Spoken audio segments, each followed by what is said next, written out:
How's everybody doing? My name's Mike and this is Hawkeye.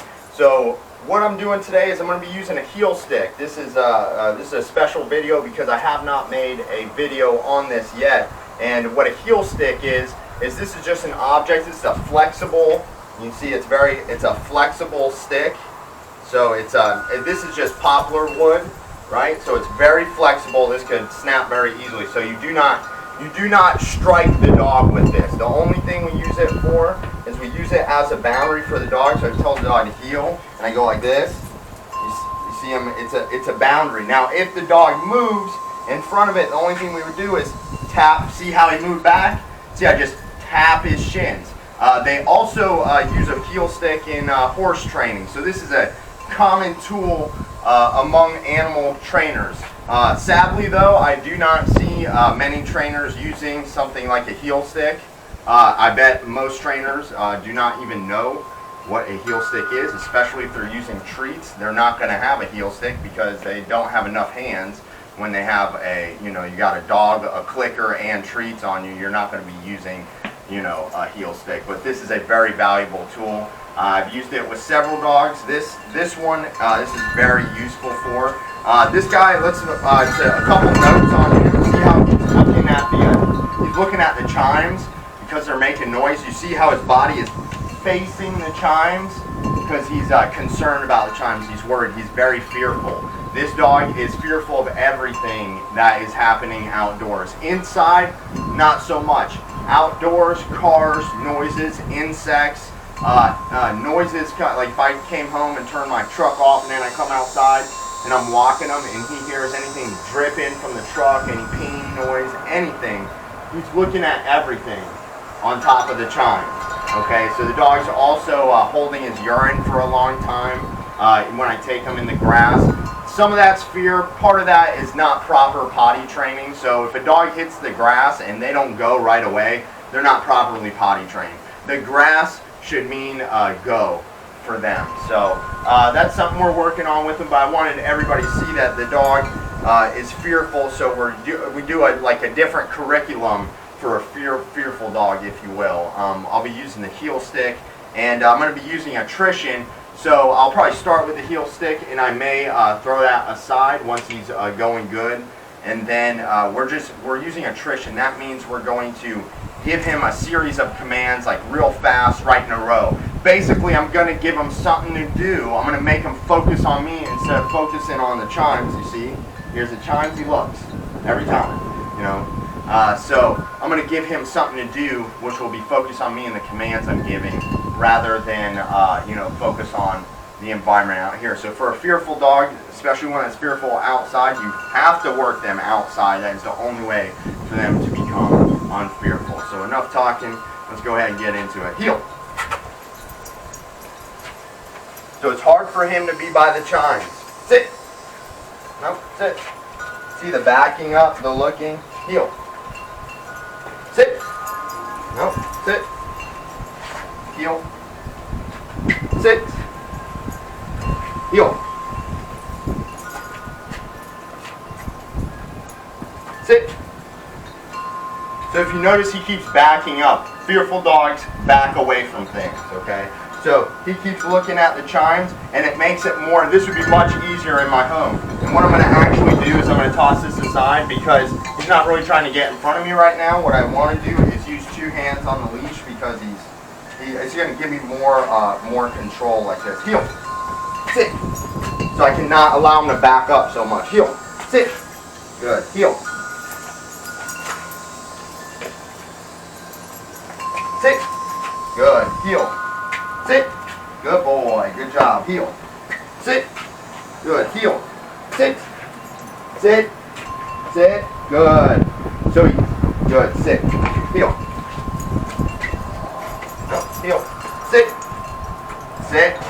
So him not backing up or him not moving, good. Sit. Him not moving during the chimes is a huge deal. Good. Sit.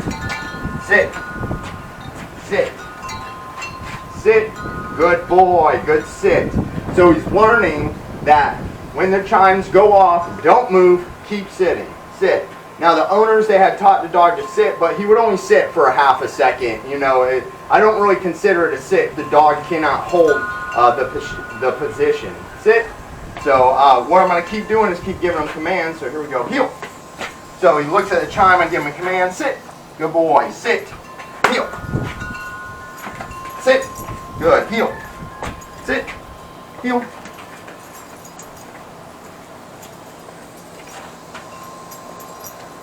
Sit. Heel. Sit. Sit. Good. Sit. So him holding that and looking at me is much better. Now every time the chimes go off, he's going to look at them. But what I'm going to try and do is give him commands when the chimes start going. Or when he looks that way. Good sit. Good boy. The chime went off, he didn't look. Sit. Good. Good sit. Good sit. Sit. Good boy. Yeah, heel. Good job. Sit. Good. Heel. Sit. Heel. Sit. Sit. So when I call him to come to my side right now, he's got to go right by the chimes. He knows where they're at. Heel. Good. Good. Sit. So the reason I'm telling him good is because he's coming towards the chimes. He doesn't see how he's looking at them even though they're not going off. So even when I take him in the grass, he'll face the chimes. Heel. Sit. Sit. Good. Sit. Good. Sit. Heel. Sit. Sit. So the more I can get him to understand that, you know, I want you to sit still. I don't want you frantically moving, because the truth is the dog's going to run and search for places to hide and when they're afraid, and what will happen is some dogs never find a place that's good enough, right? So they'll just destroy things. Like when they start hiding from things they can't get away, then they will start destroying the home. He was not destroying the home that I'm aware of, but his fear is very, very bad, and it went unrecognized. And that can be a huge issue, because if it's unrecognized, that means the owners are actually reinforcing the fear because they're petting the dog when the dog is fearful. I can say that because I witnessed that in the home, and they still did not realize the dog was fearful, even after you know, it took about 20 minutes to get this dog in my car. You know, because the dog is so scared of new doorways. You know, my car, he was very scared, and coming in my home, he didn't want to walk right through, although the home was much better. Good boy. Good sit. Sit. Good job. The chimes are going off everywhere, and he's still holding that position for me. Heel. Come on, boy. Heel. Sit. Heel. Sit. Good. Sit. Sit. Sit. Fearful dogs don't like people going behind them. They don't like things behind them. Sit. Good. Sit. Sit. See how he turned? Heel. Sit. So what I have to do to start this off right is I have to go like this. Sit. Good. See, I scared him. I put it over too hard. Sit. So I'm putting my foot behind his body and in front of his body. Good. Heel. Heel. Sit. So again, the same thing. Good. Me getting him used to me going behind, but if I take my right foot up, guaranteed he'll move. So I don't want him to move yet. But I also don't want him coming in between my legs. He does that to the owners. He crowds them, meaning if you're walking with this dog, he's going to push himself, his body into yours every time he is nervous about something, which is dangerous because he can trip. He can trip you, you know. He's a pretty heavy dog. I don't know the weight, but I'm sure he's at least 65 pounds. Good sit, buddy. Good sit, boy. Heel. Sit.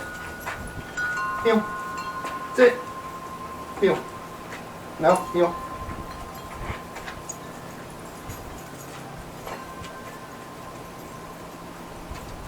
Heel. Good. So he heeled right past the chime. Good. Yep. Sit. Good. Sit. Sit. So he's doing pretty good. What's happening is it's going down less and less. So I can actually correct him for that too, for just looking at the chimes. Now that he knows to kind of hold his sit, I can correct him and have him still hold that sit. So next time he looks, you're going to see me correct him. But he's doing a good job. You know, fear is not something you can really say, well, hey, sit. So no, correction, direction. So hey, clink, sit. So he knows what I want him to keep doing. Good sit. You know, with fear, you can't say, oh, this is going to take 10 days. You know, the dog's been practicing fear for his whole life. You know, and that starts off with the genetics. And you know, if a dog's fearful right from the get-go, you're never going to get rid of the fear completely, but you can mitigate a lot of it.